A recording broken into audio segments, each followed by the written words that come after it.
Good morning and happy Tuesday, Wildcats. This is Assistant Principal Mr. Green coming at you.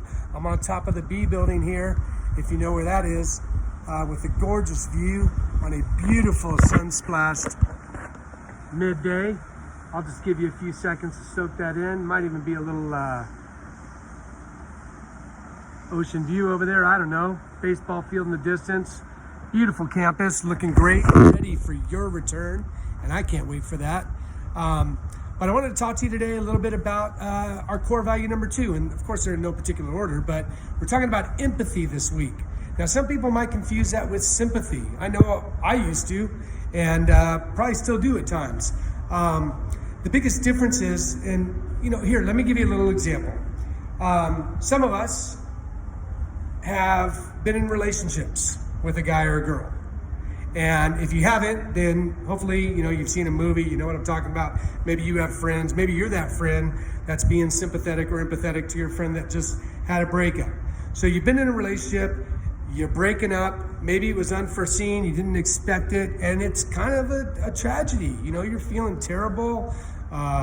Sometimes there's nothing that feels worse than a hard breakup.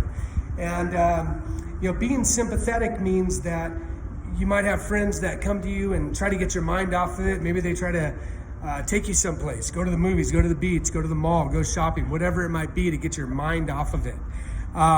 That's not really truly helping you, but in some ways they're trying to fix the problem with keeping you active. Or maybe they say things like, hey, don't worry about it. You're a beautiful girl. You're a handsome guy. There's going to be plenty of fish in the sea, right? That's one thing we always hear. And it's true. Of course, it's true. You have long lives and you're going to meet many people. But at the time, nothing feels worse and you don't think that's going to happen. So that's being sympathetic. Words or actions that a friend might do that try to fix the problem, right?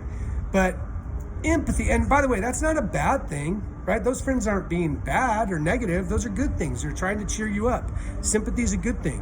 But empathy is connecting on a much deeper level. Maybe you're talking to somebody that's been through a hard breakup before. Maybe you're talking to an older brother or sister that's experienced it. Maybe you're talking to a parent that can help you understand a little bit more because they can empathize because they've been there or they've seen it happen. They've worked with people in these situations. So maybe they're not even going to say anything to you at all because they're not necessarily trying to fix you or fix the problem. They're just trying to understand you.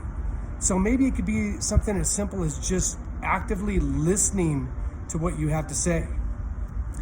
I could go on, but I'm sure I'm taking up much of your time. I hope you understand what I'm talking about. I hope you've enjoyed this. If not, I've got another little video coming up for you that hopefully you'll get something out of. But nonetheless, I want you all to make it a great day, Wildcats, because the choice is always yours. Wildcats.